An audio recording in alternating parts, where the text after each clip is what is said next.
So, good morning. I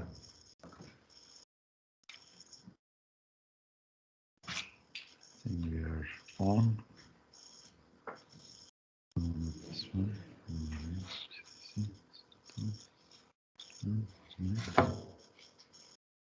Okay, so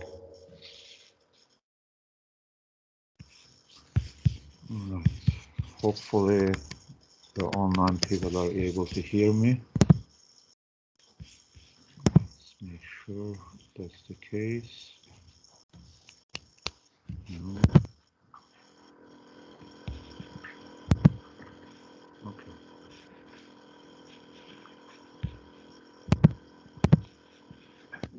All right, I think this is fine now. So today we are gonna talk about object-oriented programming. Last time I told you that I will expand a little bit on this lambda calculus and functional languages, but I could not finish my slides in time for today, so instead I'll move on to object-oriented programming, and once we are done with this one, we'll go back to lambda calculus and we'll talk about that a little bit in depth. So according to my schedule right now, so we have 4 weeks left, and about 12 hours. So we'll probably spend, actually counting today, 14 hours. So we'll probably spend about 4 hours on object-oriented programming languages, and probably another 2 hours on lambda calculus. Then we'll have about 6 hours left. We'll see how to actually fill that in. Probably I'll introduce some topics in concurrent programming. Maybe we spend a week on that one, and then we'll do a review at the very end. And that will probably conclude our semester. So this week there will be another homework on Prolog, and with that we'll have the third homework, and I think I will have another homework towards the, let's say, 12th week.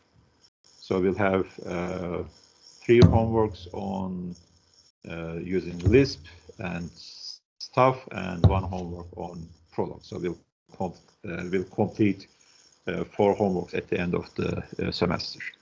Any other questions from the last time? All right, so no questions, then we continue. So most of these topics, this object-oriented programming, you know, object-oriented programming. This is the good part. Like the imperative languages that we discussed, you know quite a bit about, or you must know quite a bit about object-oriented programming languages, because you have learned or you have spent an entire semester on C++ and also Java. And then you have another semester probably that you should have taken already data structures that covered quite a bit of Java as far as I know. So you should be familiar with some of these concepts. What we are going to do is we are going to start from the basics. We are going to look at actually how this object-oriented concept evolved. And with that, we'll see some early versions of object-oriented programming languages, how they actually came about, where was the need. And then we'll discuss from a kind of probably a little bit of a different perspective than you used to know. You have started learning these languages from practical needs. I'm going to go back and actually give you a different perspective. And this perspective will actually look at how we should deal with, let's say, or how we should describe object-oriented programming language from the perspective of programmers and from the perspective of users of what has been programmed.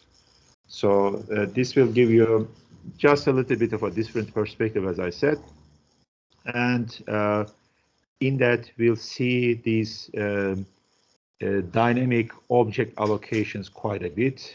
This will touch upon topics like inheritance and so forth. All right. So This is, I think this is the wrong slide. Hold on a minute. Yeah, the wrong slide here. What happened? This is the right slide. So object-oriented programming paradigm actually employs a different, let's say, approach to programming. And we have seen a few of these approaches by now. The basic one was imperative. Again, I'm repeating these things again and again, just to give you the kind of, these are very basic ideas. Imperative programming is all about actually treating programming as having two parts, one data and one algorithms. And algorithms are implemented in an imperative way or described in an imperative way. And we have to have some ways of dealing with the data. But the basic idea is these two things are separated. Your algorithm works on your data and achieves a task, solves a problem for you, right? We have seen logic programming. In the case of logic programming paradigm or declarative programming paradigm, a program actually consists of two things. The main part is the axioms, which is what you write as a programmer, and another part, which is a query that, again, you write the query, but the resolution of the query is based on some inner workings of theorem proving. All right. So your data, you don't see data anymore here, you can see, and you don't see algorithms. You see, what you see is axioms, and then a query that can be proven or disproven based on those axioms. So this is a different, it is quite different than, let's say, imperative one, where you actually have this separate notion of data and algorithms. In the case of functional programming that we covered on Monday, and you have been actually looking at that for a while now, when you program in Lisp, we actually looked at it from a yet another perspective, where we said, okay, programming is not about data, not about algorithms, not about axioms or queries, but all about functions of functions. So everything is a function. Functions are first-class values, and they return values. There is no notion of, let's say, a variable or data for that matter. And what happens is that whatever a function does to a given argument and whatever it returns is what programming is all about. All right. So a different perspective. Again, you can achieve the same things with these three methods without a problem, but your approach will differ and your language will differ quite a bit when you actually, let's say, use one of these paradigms. And then the last one is that we are going to cover today and the rest of the week, probably next week, is object-oriented programming. Now, we are going to yet again look at it from another perspective, where a program is all about some objects. We are going to make sure what these objects mean for the time. But anyway, assume that you have some objects and messaging between objects is possible. And programming is all about actually messaging between objects, right? So this is a different thing. Again, you don't see data, you don't see algorithms, you don't see perhaps, let's say, axioms, or you don't see functions, but what you see is some messages. Now, this is, again, probably some people claim that this is probably the closest to a natural human thinking. I would probably disagree with this one, and imperative would be probably the simplest one from the, let's say, being natural to human beings. But we as human beings, let's say, do these things with messaging. And if you treat every human being as as an object, you can see some parallels here. We are going to discuss it. All right. Now, this doesn't mean that, as we explained in at the very beginning, this doesn't mean that, let's say, a language of our choice, let's say, take C++ or Java or Python, it would only employ one of these paradigms. It's not necessarily the case. So you might see a combination of these paradigms getting into a specific programming language. Pure form of these languages or the paradigms probably appear in some languages, but they are probably not going to be very, very useful. I mean, let's say they will be useful for some things, but not necessarily, let's say, with a common large interest. And you'll see, for example, as we discussed the other day, functional programming ideas getting into object-oriented as well as imperative programming. And most object-oriented programming people will actually employ certain imperative style, certain procedural style in their programming. C++ allows that, for example, quite a bit. All right. So, no, this is not moving. What am I doing here? Okay. So this was the slide that I was talking about. All right. So 4 different paradigms. Now, today what we are going to do is we'll just have a look at the central concepts in object-oriented programming or languages. These will include dynamic lookup, idea of encapsulation, subtyping, and inheritance. We are going to discuss this. And then we are going to look at different implementations or different, let's say, realizations of these concepts. Starting with Simula, we're going to look at objects as activation records. And this is going to be one of the first, probably the very first object-oriented programming language. And then there are some limitations we'll see with these activation records. And we'll look at actually some sort of dynamic typing. So this subtyping and inheritance, this dynamic lookup ideas will be revolving around this typing. And typing is going to be very important when we talk about messaging between, let's say, objects. We are going to talk about typing. It's going to be very important. Which object can take a message from whom, and how do we decide as part of that language if that is the right message that object can actually understand or can process. So this will be divided into 2 pieces, dynamic and static typing, and we'll see examples of these in Smalltalk and Self and JavaScript as purely dynamically typed languages, and the statically typed will be exemplified in C++ and Java.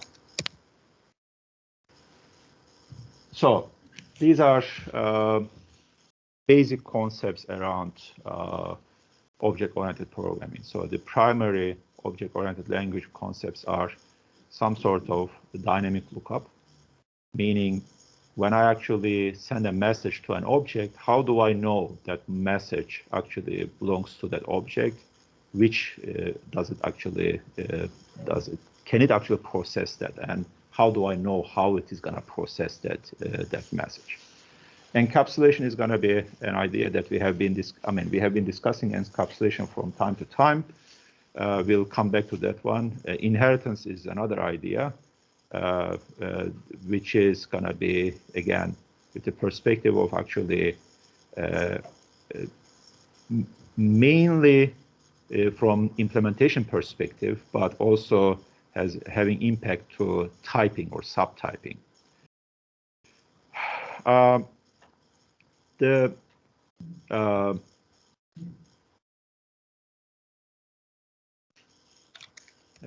Let's look at starting with the concept of an object. Let's look at an object. So an object consists of 2 main things. Some hidden data.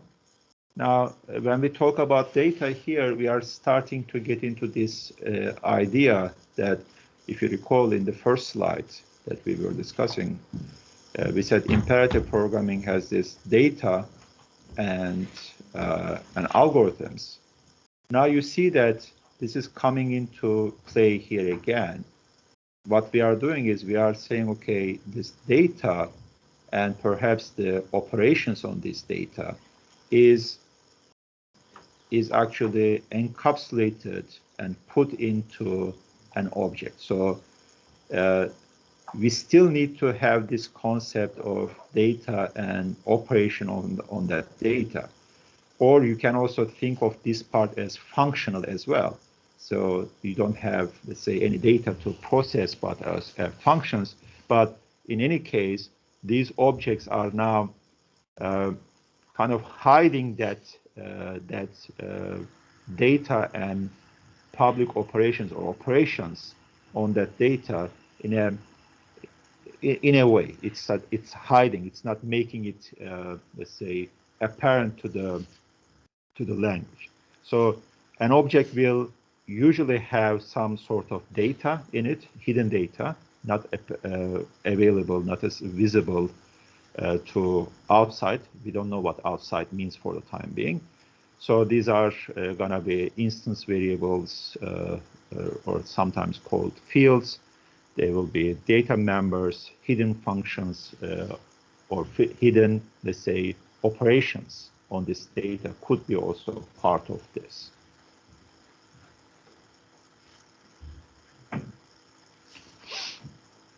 Right.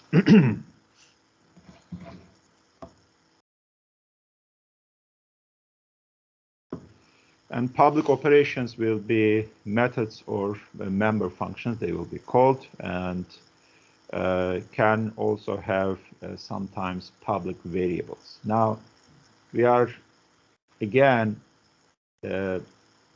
getting into a little bit the imperative side of the things, saying that, okay, now we are hiding things or putting things inside an object, and we are making, let's say, some public operations available on that object.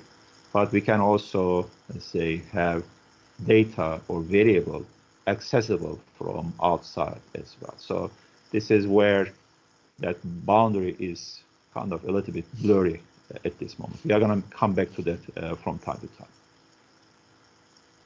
And then programming would be, once you have objects of this sort, programming would be sending messages to these objects, meaning a message will be most probably be mapped to a hidden data. So as you have here, let's say I send a message to this object, and that message is mapped to some sort of a method, perhaps some of these public operations, or maybe partially as well, these hidden operations, hidden functions.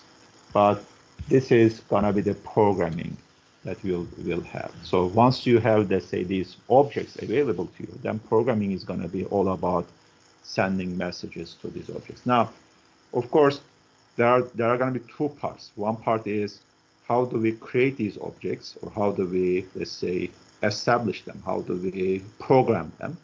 This is one part of the thing, implementation, and language needs to answer that. The second part is how do we use them? So this is where we start actually talking about this implementation perspective and the usage perspective of an object, right? So if I have objects already created, let's say, but we'll ask the question, who's going to create those objects, but assume that they are created, then you can actually achieve your programming similar to, let's say, axioms. In the declarative case, you have the axioms, you write the axioms. Now programming is all about actually asking the queries. So you form your query, the thing is actually answered in there. Here, you have your objects available, and you can actually now achieve your, let's say, task by sending some messages to some objects, and your programming will be done. Of course, then we have to also look at how we create these objects, how the language allows us to actually create these objects. All right. So you can see that Nice.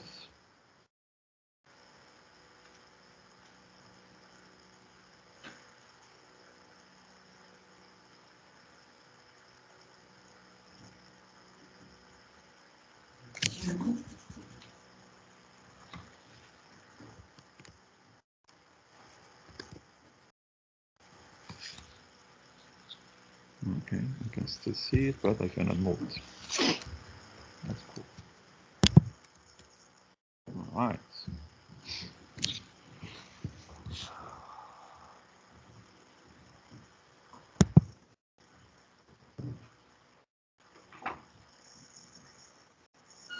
So this is not my fault, hopefully.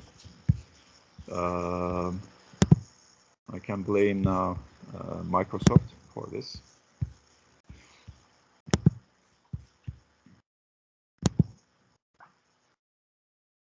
Okay.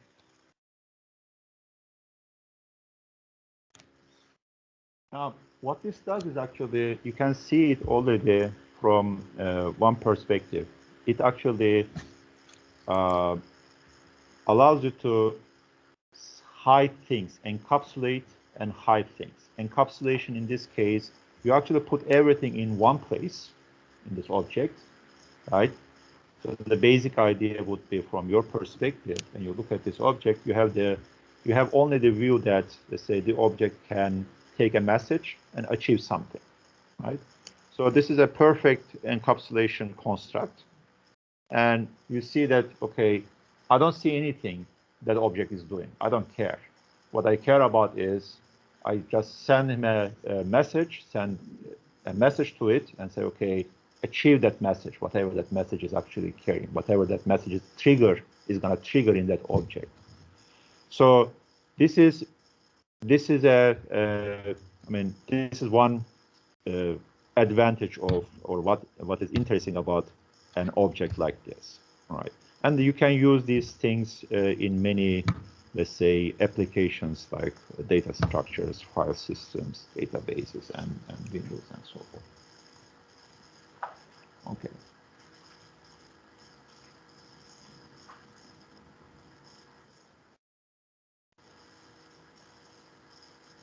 So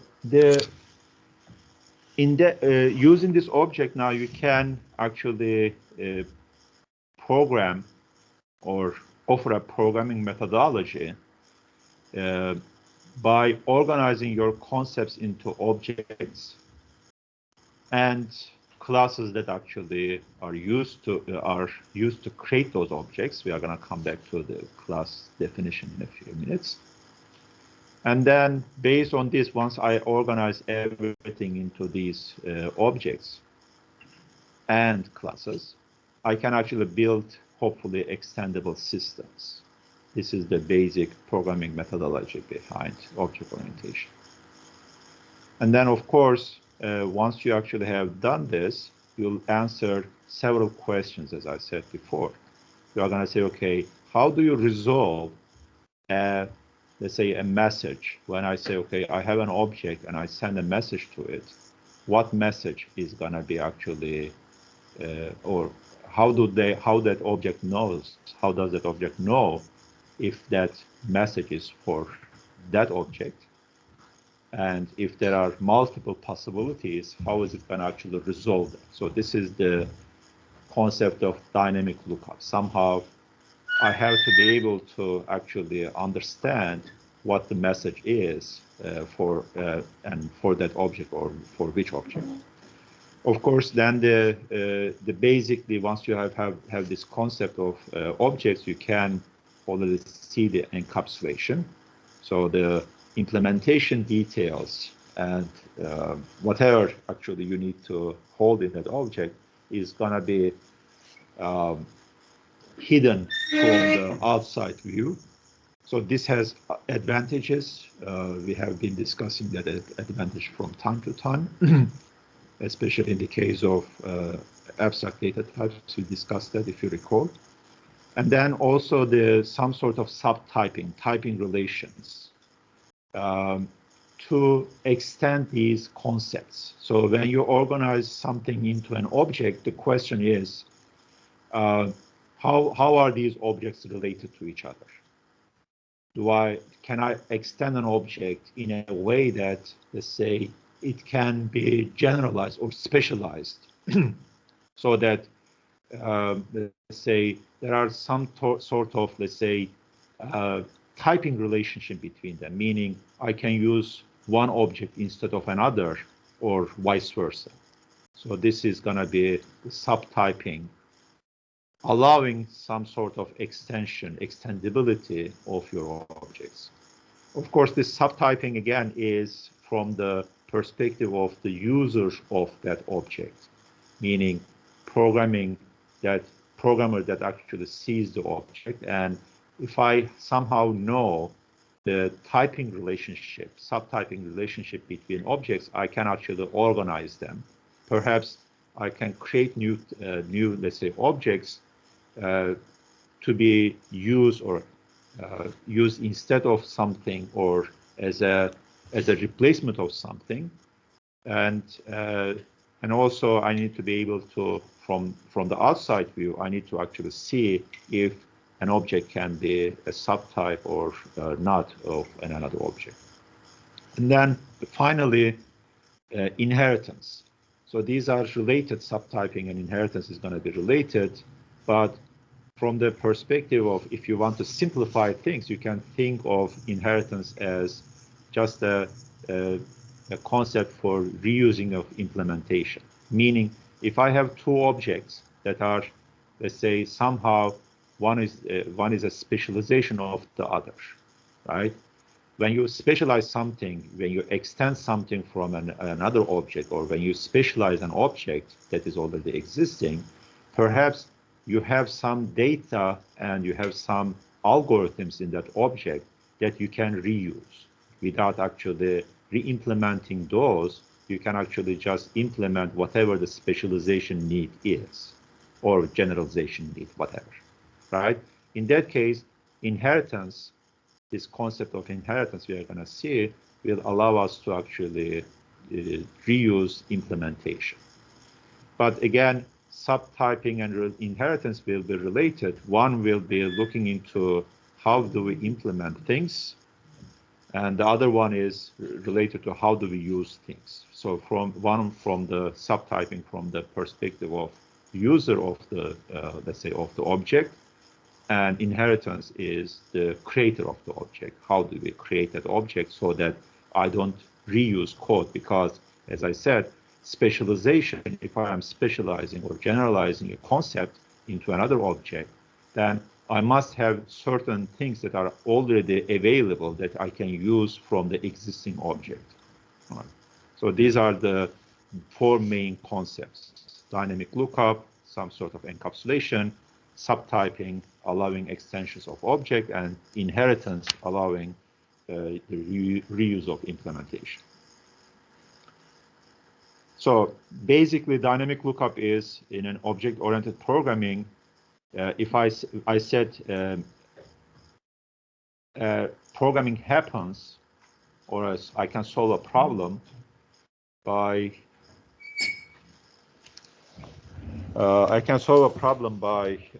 let's say, sending a message with certain, let's say, parameters to an object. This helps a little bit. Right. Okay. Now the question is, what code will be used, or what, let's say, method will be used in this case? It depends on two things. It depends on the object that will take that message, and it depends on that particular message that you will actually have, right? So in conventional programming, I have the operations on operand. This is, let's say, imperative programming. In this case, I know the meaning of operation, which is already defined inside that operation. There is no, let's say, ambiguity here. But in the other case, it's not necessarily ambiguity, but in the other case, I need to actually decide, first of all, what the object is, and also which object and what message that that object is actually doing. And when you have, let's say, these subtyping relationships, like let's say you have a specialization of an object, then the question is, when I send, let's say, a message to a specialized message to the specialized object, would it actually be, how would it be, let's say, resolved? So this is an important part of the programming language or paradigm. So you need to handle some sort of a dynamic lookup. There is a concept of lookup that you need to do. You need to address when I actually say, okay, hey, object one, I send you a message this with argument that. This has to be actually resolved by the compiler or by the runtime engine, whatever, in some manner. Okay, so this lookup is an important part of object-oriented programming. All right, so let's look at this one. We have, in the conventional programming, I have add function, and it takes two parameters. This could be functional, or it could be also, let's say, imperative, and it will return whatever the function add is actually doing. The meaning, the semantic, is actually is fixed inside the f function, whatever add function, whatever that is. On the other hand, if I actually have an object x and I say, okay, now you have an add message that I will send you another object, meaning that add message is gonna, let's say, take the value that y object is representing somehow and add that to x and update x value. So this would mean different add if x is, for example, one type or another type. If it is an integer, add means a different algorithm. If it is a string, add means a different algorithm. If it is a, let's say, an array or a vector, it may mean a different algorithm, different things, right? So now, in this case, I need to decide how to actually,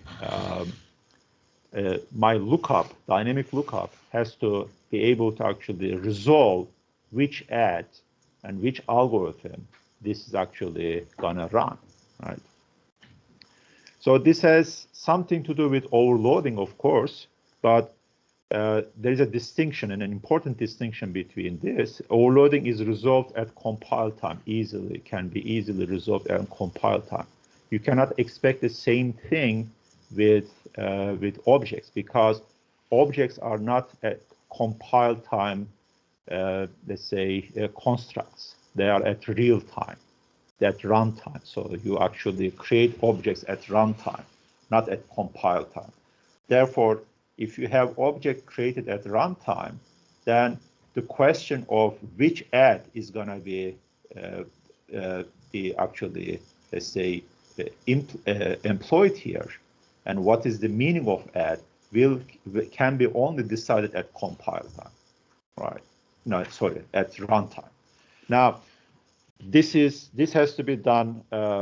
This lookup has to be done somehow at runtime. Now, it doesn't mean that, let's say, the language that we are gonna, or the implementation that we are gonna have, has to do this at runtime. So there are probably tricks or probably ways to, let's say, decide these things by, let's say, limiting what the language can do.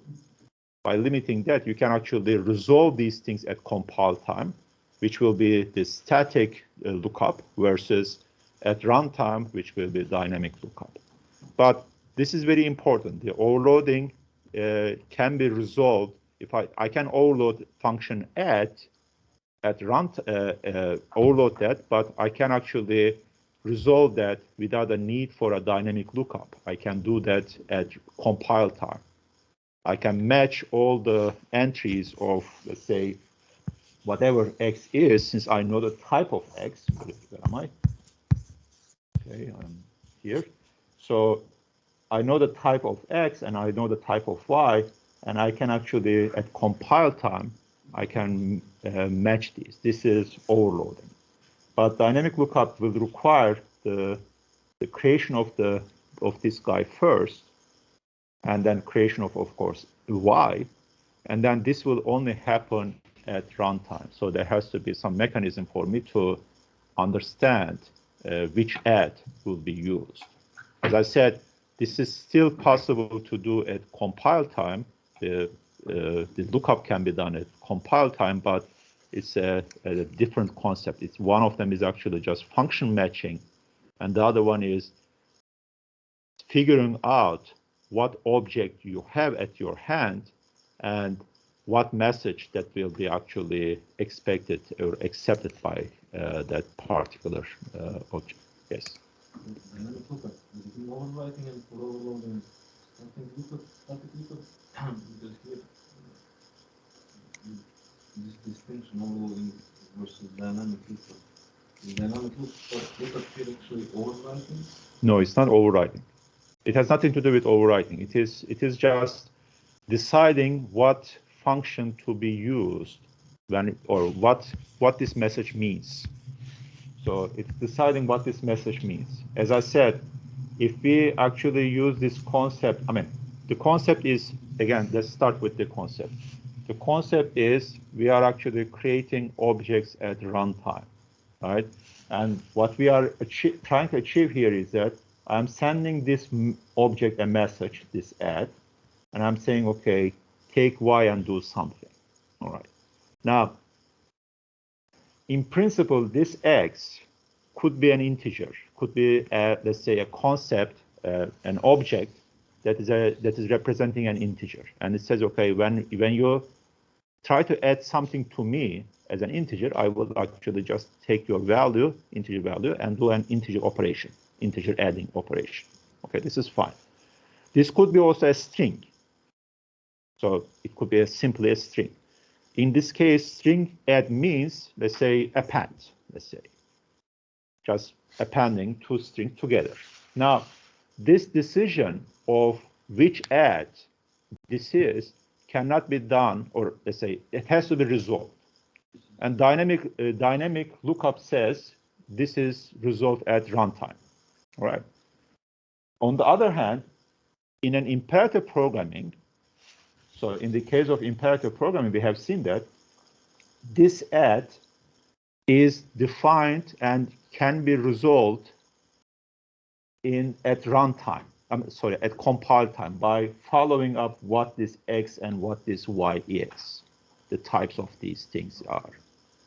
This is what, but it doesn't mean that I have, let's say, dynamically typed systems that this can be actually resolved at runtime as well. I can resolve this at runtime. Also, in some cases, there are some languages that actually resolve this at runtime because they do, let's say, inference, type inference. And when you do type inference, the type inference can be decided at this time, at runtime. I can decide the type of this guy, I can decide type of this guy, and then I say, okay, this is it. But overloading, I'm taking the overloading definition here for imperative programming that can be actually this decision of, let's say, which add this is, can be decided at runtime, at compile time, not at runtime. Again, these are simple concepts, but there are some, let's say, crossovers, some different uses of these overloading or, let's say, dynamic lookup. You can do dynamic lookup for these type of things as well, as I said, but not many languages actually do this these days. Okay.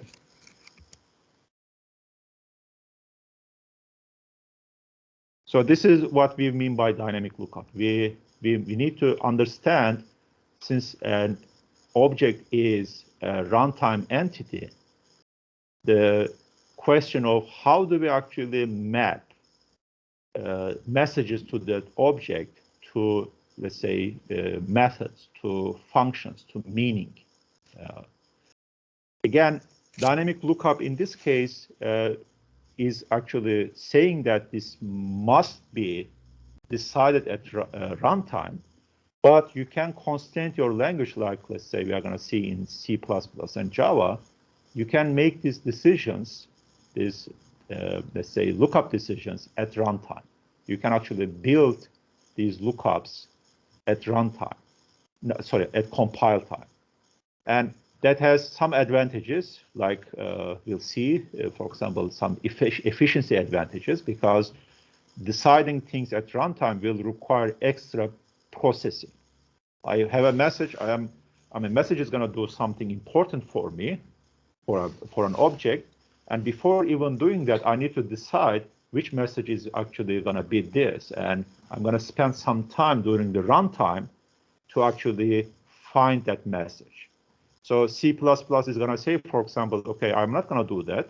I'm going to actually assume certain things so that I can actually do this mapping, do this lookup at compile time, so that I can actually make it faster, so that runtime doesn't need to do any sort of, let's say, these decisions, and steal cycles from the CPU to do this. So it will be more efficient, hopefully.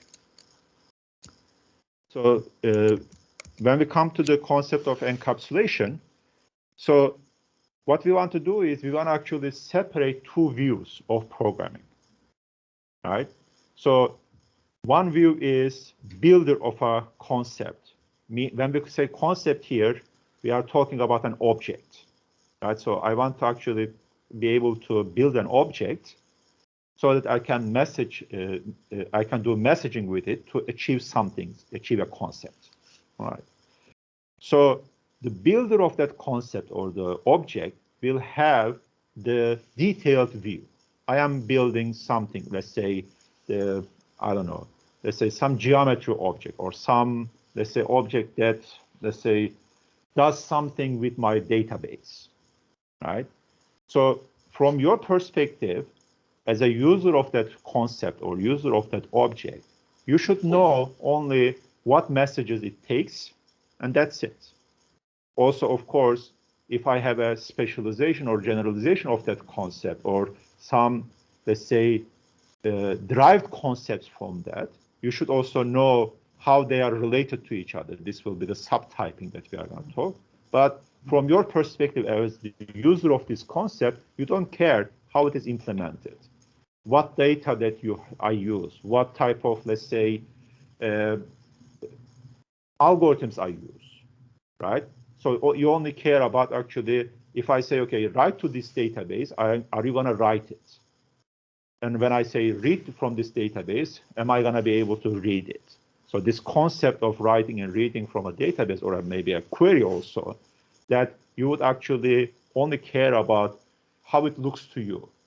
So which messages it takes, right? What messages it takes.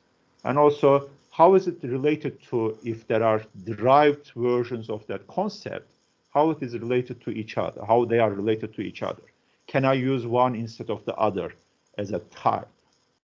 All right. This is the abstract view from your perspective. You only care about this abstract view. As an implementer of that thing, I care about the detailed view. I care about how to implement this. So database, do I need, let's say, semaphore to lock the database? And then, let's say, do something else with the database? Do I need to actually, let's say, keep it as a file, keep it as a, I don't know, some other entity? Do I actually connect to some other existing databases for that, and so forth? So this is the detailed view. And whatever I actually need to implement that detailed view is my job, not your job as the abstract view from your perspective. So encapsulation is actually separating these two things, from the detail to the abstract. So you provide an abstract view to someone that is using that concept, and you are providing a detailed view to someone that is actually, who is actually building that concept. All right. Now, of course, with this one, once you actually have this encapsulation in mind, then you can think about especially this relationship between, let's say, different objects, different concepts. I'm going to interchangeably use this now the concept and object together interchangeably. Now you have this object or concept, and maybe you have other concepts related to it in a way that perhaps, let's say, from your perspective, you might have two different types of database concepts. One is, let's say, a generic one that actually does certain things, and then there is another one that is actually, let's say, a very, very specific use. Maybe, let's say, if you are doing for a GIS system, a GIS, some geographical information system, and you need a special database for that one. But these two concepts might actually have a lot of commonality in between, inside. Meaning, for example, they may use same type of, let's say, file systems to create the database. But there might be some changes in some of them might have, let's say, a different way of, let's say, accessing data with the same message, or maybe with different messages. They may have some common messages, and they may have different messages. Now, from the abstract view, what you care about is what are those messages and how are they related to each other? Especially, can I use one for the other, or vice versa? Are they subtyped? Are they related to some sort of a typing? And can I use them actually one for instead of other, and so forth? This is your view, your abstract view. From my view, now, related to that abstract view, of course, I have to implement all those messages, common messages as well as, let's say, different messages. So I have to have some methods to address those. Now, the question is, would I actually reuse some of these things if I have, let's say, concept A and concept B, database A and database B? If I have common messages, let's say 5 of these things are having common messages and they are doing the same thing. The question is, when I actually create these two things, do I re-implement them? Or do I just actually inherit those implementation? So this is going to be another view in the encapsulation part from the generator or creator or builder of these concepts. You would actually have this inheritance relationship, which is actually going side by side with the subtyping relationship. But that is going to be the builder's perspective, right? So this is encapsulation, and encapsulation actually gives the implementer two different views. One is builder of the concept, and the other one is the user of the concept. User having abstract view, and builder having, let's say, detailed view of the concept. Now, these two subtyping, the remaining things, the subtyping and inheritance, we explained them. They are related to encapsulation as well as, of course, dynamic lookup, right? So they are not, let's say, separated concepts.